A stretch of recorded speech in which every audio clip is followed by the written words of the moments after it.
A man walks into a pub at 2 p.m. on a Monday.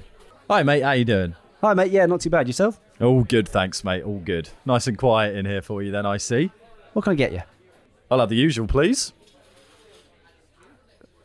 The usual. Yes, I'll have the usual, please. Sorry, I don't think we've... The usual, please. I think you might be mistaking me I for one said the fucking usual, please! The man pulls out a gun and fires 2 shots into the air. The bartender instinctively dives behind the bar. Nobody fucking move! I'm not gonna hurt you! I'm just here for my usual!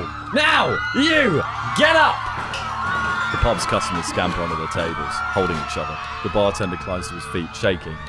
I will have the fucking usual, please! I'm sorry, I don't know what this is. The man fires shots into the air and points the gun at the bartender. The usual, please! The bartender heads to the tap. His shaking hand hovers between the options. The rest of the pub stare and hold their breath from under their tables. The bartender lands on a Jubal, a gluten-free, peach-flavoured beer. Gasps are heard from around the pub. A controversial choice. He brings the cup to the tap, tilts and begins to slowly pour. The man raises his gun an inch. He's finished. The beer glistens. He places it down the bar in front of the man, who continues to stare down the sights directly at the bartender's head. The usual, sir. The man pulls up a stool.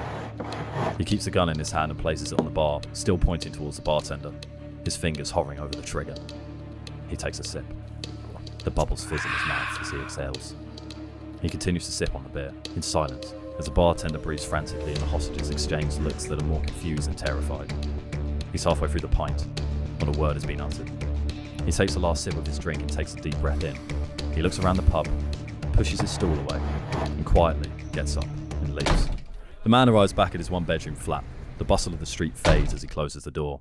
He puts the kettle on and gets out a packet of noodles. Waiting for the boil, he sits down at his laptop and checks his emails. From Amazon. Hi there. Would you like to reorder this moisturiser? You gave it 5 stars last time and our systems detect that you might be running low. Just 1 click away from ordering your favourites again. The man softly smiles at the screen. He goes to his bedroom and rummages around in his drawer filled with cables intertwined like snakes. He goes back to his laptop and plugs the cable in. The other end of the cable is spherical. He attaches it to his belly button. He takes one last look around his empty apartment and glances outside the window. Smiling, with a solitary tear rolling down his face, he then uploads himself to the cloud.